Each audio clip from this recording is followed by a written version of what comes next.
Um, and eventually, Dr. Elkadi, as you know, moved to Panama City, and my family followed.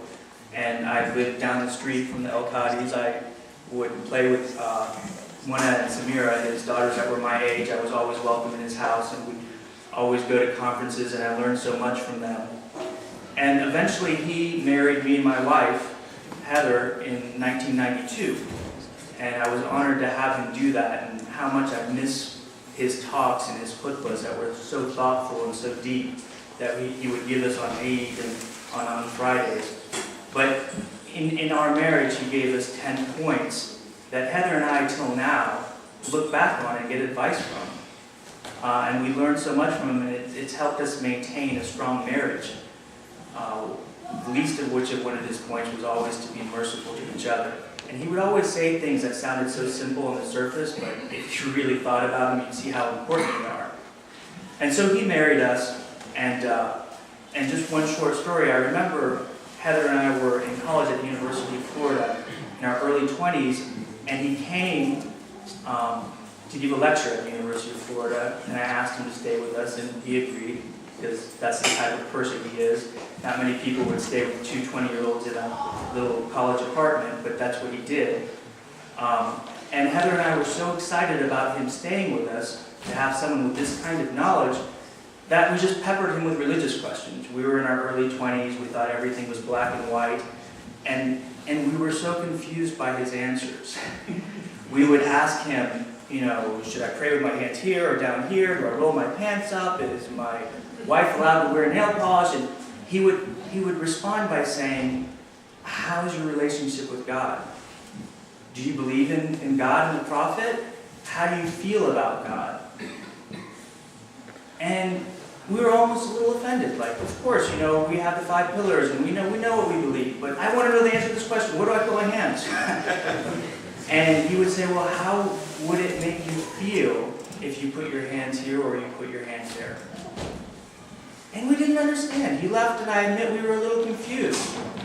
And it was really only years later that we realized he was teaching us to become critical thinkers, to think for ourselves, because he could have imposed his interpretation on us, but he didn't want to do that. He wanted to make sure our foundation was strong, and then teach us to think for ourselves, because that's what's important, the foundational things. These other things that people argue about, they're silly.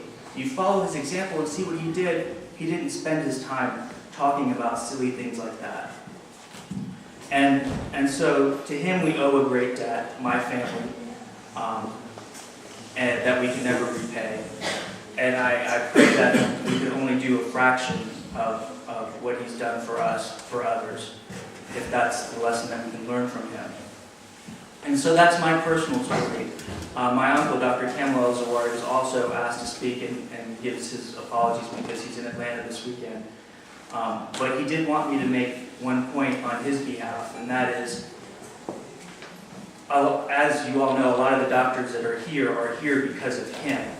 And if any of you doctors who have your successful practices now think you know what racism or bias or prejudice is, you have no idea. In the early 80s, what he had to go through and the sacrifices he made so people like you now could have successful practices and be respected. Without that, we may not have our prosperity today. So thank you for allowing me to speak.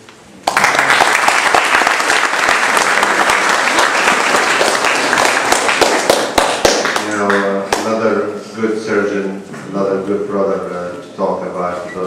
Elkadi, Dr. Aziz Hassan.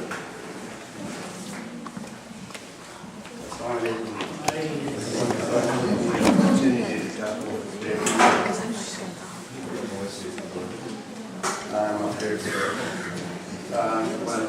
Brother Yunus will translate this in English, so sorry guys, I have to speak in Urdu. I could talk about him in just one word. He was a great man and a great surgeon, and that's all I could say. And that's all he is. And just expand on that a little bit and how good a surgeon he was, in addition what Sam said. And we didn't see that until 30 years now. And maybe Dr. Yunus will touch today in English. हजारों साल नरगिस अपनी ही नूरी की रोती है, बड़ी मुश्किल से होता है चमन में दीद और पैदा. It took thousands of years for people to find out, to see that there was a beautiful flower growing right in front of their front yard, in their own house. It took them thousands of years to find out. There was a beautiful flower growing in their front yard. That's how we are 30 years from now, we find out that Ahmed Elkadi was such a great man and was so good for our society. And the people in this town would have known, non-Muslims would have known that they had allowed him to fulfill the idea that he had in his mind. We would have had a clinic bigger than clinic or Mayo Clinic and more prestigious if he had been allowed to do what he had in his mind. But unfortunately, the humanity lost that opportunity. I came in here in 1980, July 1980, and this was the time that he had already been here a couple of months or so. And I landed in a place where there was brewing of hostility, and I found myself as if I fell down into a pit of snakes, and jumping on us and biting us. And the only good thing was that I found this man that was so charismatic and so nice and so impressive that he just mesmerized anybody who would meet him. And the difficulties that we all had, he absorbed all those difficulties himself. And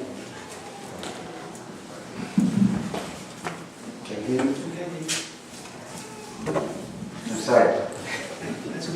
Anyway, the rest of the good things that were described by Zal brothers and Dr. Yunus were also described about his community and his great work in the Islamic world. I could only talk about his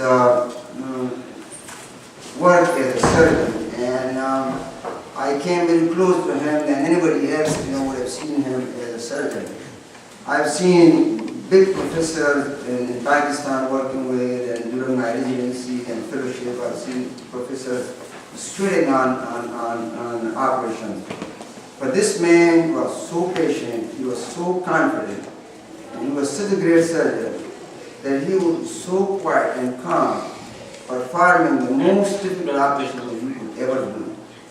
Starting from the neck, carotid arteries, lung dissections, then going to the abdomen, doing hiatal hernias, stomach resections, gastric bypasses, abdominal perineal resections, pancreatectomies.